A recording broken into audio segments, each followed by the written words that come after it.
So this is the story of how Daenerys and Viserys Targaryen escaped from Westeros. After the death of their father Aerys II, the Mad King, and the fall of House Targaryen, Viserys was named as the next king by his mother, Queen Rhaella. But then, very quickly after, she dies giving birth to Daenerys. So Daenerys and Viserys, they are orphans and they are the last two Targaryens standing. When they'd fled to Dragonstone, this man had joined them. His name is Sir Willem Darry, and he was the Master-at-Arms in the Red Keep and fiercely loyal to House Targaryen. So they're on Dragonstone, Viserys is there, there's this newborn baby sister, Sir Willem is trying to hold it all together, and they realise that Dragonstone is actually about to come under attack from Stannis Baratheon with the Crown's new fleet. What we learn about what happens next is from what Daenerys recalls being told. In Daenerys' very first POV chapter in Book 1 of Game of Thrones, this is what she recalls happening, that the garrison on Dragonstone had been prepared to sell herself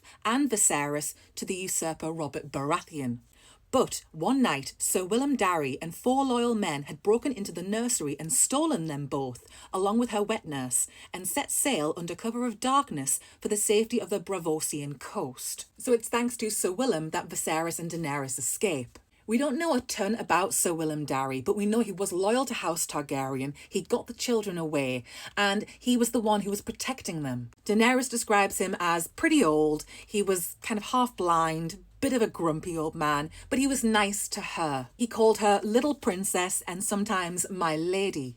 Some point after their arrival in Essos, Oberyn Martell visits Sir Willem Darry and the Targaryen children. He's there to reaffirm the alliance between House Targaryen and House Martell, and they're going to do that through marriage, marrying Viserys to Arianne Martell, Oberyn's niece. In return, when Viserys comes to claim his throne, House Martell will be right by his side. Now, Sir Willem Darry was not a well man. He was pretty old by this point, pretty infirm. He was in bed most of the time. Dany describes this house that they lived in with a red door and a lemon tree outside. Now, for the record, there are rumours and speculation that this house with the red door and with the lemon tree is not actually in Braavos as Dany thinks it is, but that's a story for another day. This is Daenerys' recollection of what happened next.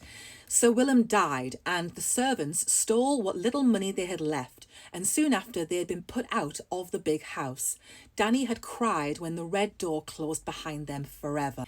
They had wandered since then, from Braavos to Myr, and from Myr to Tyrosh, and on to Cahor and Volantis and Lys, never staying long in any one place. Her brother would not allow it. The usurper's hired knives were close behind them, he insisted, though Dany had never seen one. At first, the Magisters and Archons and merchant princes were pleased to welcome the last Targaryens to their homes and tables, but as the years passed and the usurper continued to sit upon the Iron Throne, doors closed and their lives grew meaner.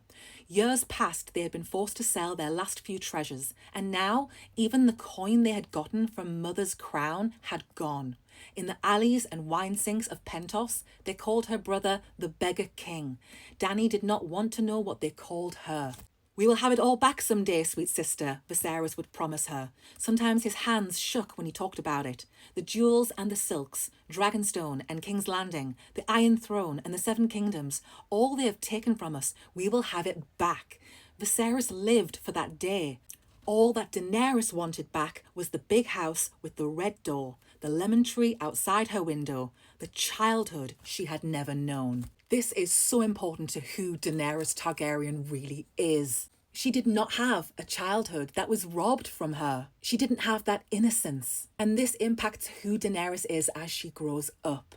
I would be really interested if we heard Viserys' recollection of the escape from Dragonstone. Dany was a newborn baby. Viserys was older. He would have remembered certain things, and he would have remembered how it felt to flee your home, to have to run for your life. And this is part of the burden that weighs on Viserys, and it's part of why he turns out the way he does. He has the weight of the world on his shoulders because he thinks, I've got to restore what was taken from my family. He thinks that if he doesn't fight, that the usurper will come and get him. Sir Willem Darry was so loyal to House Targaryen, I don't think he would ever have told Viserys the real truth about his father. I can picture Sir Willem wearing rose-tinted glasses. I think it kind of fed into Viserys' delusions about returning to Westeros. I think part of why Viserys is so laser focused on reclaiming what was taken is because he does have those memories of having to flee, like in the middle of the night, for your life.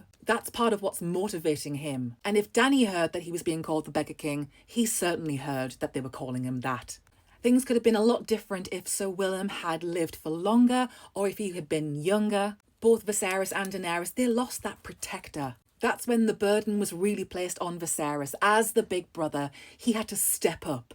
It's in these years, these 13 years in exile, from leaving Dragonstone up until Daenerys marries Khal Drogo, that Viserys and Daenerys, they're living on the lam in a way. They're going from place to place. They're never settled. They never have a real home. They had it for a little bit with Sir Willem in the House of the Red Door, but then that's taken away from them. And all of this, it makes Viserys and Daenerys into who they are. And it's so interesting that because they go through similar but different experiences, it changes who they are as people.